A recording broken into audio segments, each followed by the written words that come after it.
Hi there, Holistretch fam. My name is Frances Eve. In this video, you will learn 7 techniques in which you can create a safe, beautiful, and effective place for healing for your bodywork clients.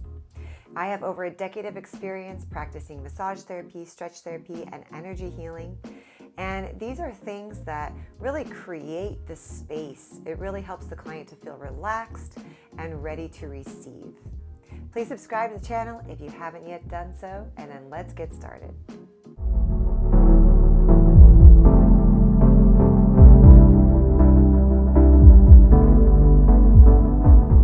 Hi, welcome back.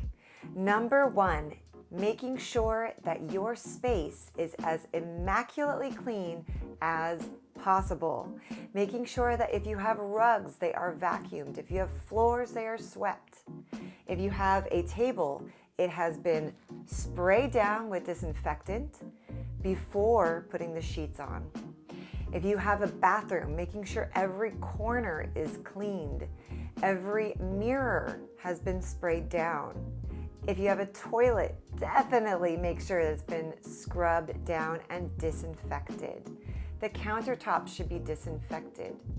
The front door handles should be disinfected, sprayed down, making sure that everything is clean.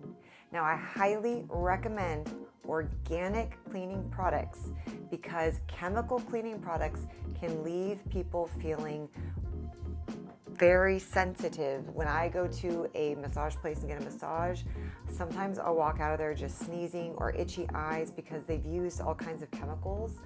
So I highly recommend making sure that you use biodegradable products, clean ingredients, organic sprays, or learn how to make your own.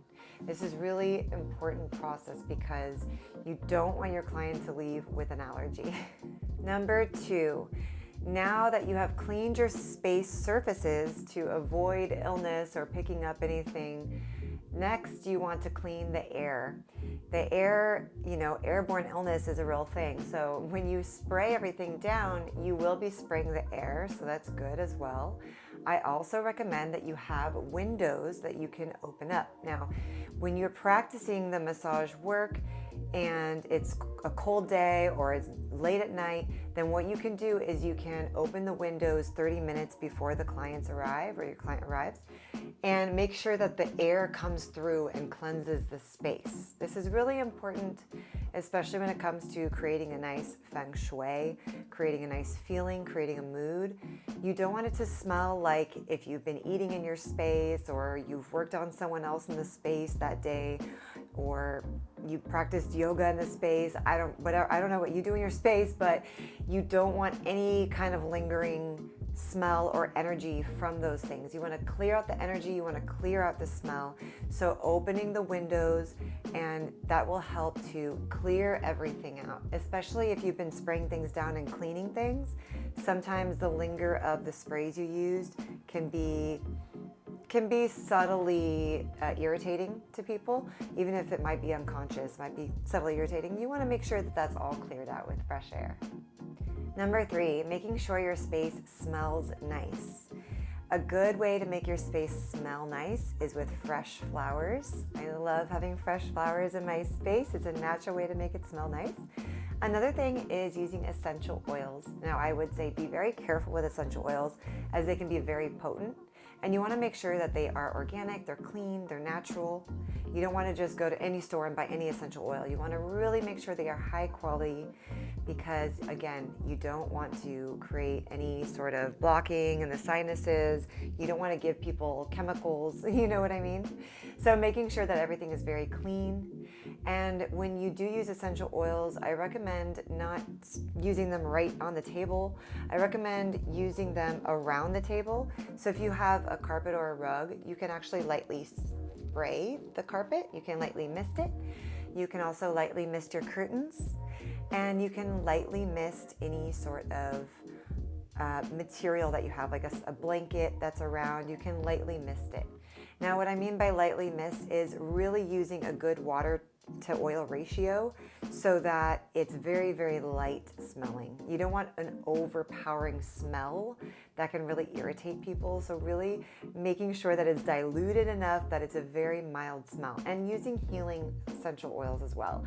My favorite is lavender, and my second favorite is eucalyptus.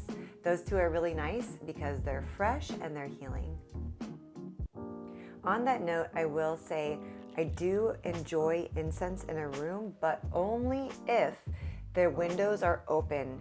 Be very, very mindful of incense because some people are very sensitive to smoke. And so when I light my incense, oftentimes I'll light it first, like 15 minutes before they arrive, and I'll have the windows wide open so that all the smoke has had time to clear out, and it leaves a nice little yummy residue in the room of that smell. And I would use natural smells like white sage, copal, or rose. Number 4 is having nature around you. Remember, nature is the most healing thing that we have. So if you do have windows, letting the light shine through in the daytime is actually the best disinfectant that we have. The sunlight shining through the window will actually disinfect and clear energy in the space. So if you do have heavy curtains, make sure to just leave them open before your client arrives, just to clear out the energy of the space. Another great thing is to have plants around you. I love plants. I am surrounded by plants. I have about 30 plants in a small space just because I love the oxygen, I love the energy they provide, and plants are alive. If you have a plant that's sitting in soil and you're watering it, it's alive. It's there for you to heal and send you energy. And actually, if you're someone who is sensitive to channeling energy, plants can help you do that. Plants are very, very powerful, and having even just one little plant in the space can make a world of difference. Number 5, making sure that you have natural materials around you. So I love crystals. Even my incense holder is made of stone. Removing plastic as much as possible from your space and really sticking to natural fibers. Even with your sheets and even the clothes you wear, like being mindful of the materials you're using. Are you using linen, organic cotton, things like that, or are you using plastic? Being mindful of what your things are made out of. What are your sheets made out of? What are your curtains made out of? And just being mindful. It's ideal to have as organic as possible and as natural as you can. And so it's really nice to include crystals in your practice.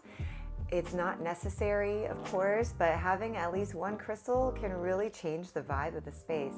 Crystals help neutralize energy. They also help to pull dark energy away. So when you have a client and you're working with crystals, it's really good to make sure that you cleanse your crystals at least once a week. Most crystals are good in like a salt water. So if you use Himalayan sea salt and water and just soak the crystals, not all crystals are good in salt water. So be sure that you're using the crystals that can be cleansed in that water. Another thing you can do is cleanse them under the full moon. So you can bring them outside. You can also sit your crystals outside in soil. If you have like a yard and you want to just let them sit in the soil, that will help clear the energy of the crystals so that when you bring them back into your space, they're going to vibe so high, and it's really going to support you in the healing session. Number 6, making sure that your lighting is on par. Now, you don't want to have bright lights. You definitely don't want to have fluorescent lights or bright lights up above. You can use gentle LED lights. You can use candlelight. You can use moonlight. You can use a light that's on a dimmer. So making sure that the lighting is dim is really nice, because when someone is going through their experience on the table, you don't want them to be too sensitive to the light. I'm very sensitive to light, and so if there's too much bright light or fluorescent light, I could actually get a headache, and it's obviously not conducive to the healing. So having natural light, if you can, is really nice, like the natural moonlight with a dim light as well, or maybe a candle light with a dim light. Having a candle light kind of like balances out a fake light if you have an LED light.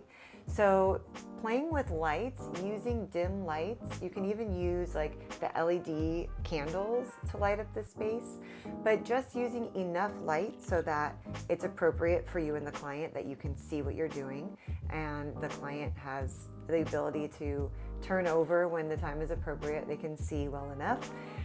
That is always a good thing, making sure that you have the light, but keeping it dim, keeping it soft.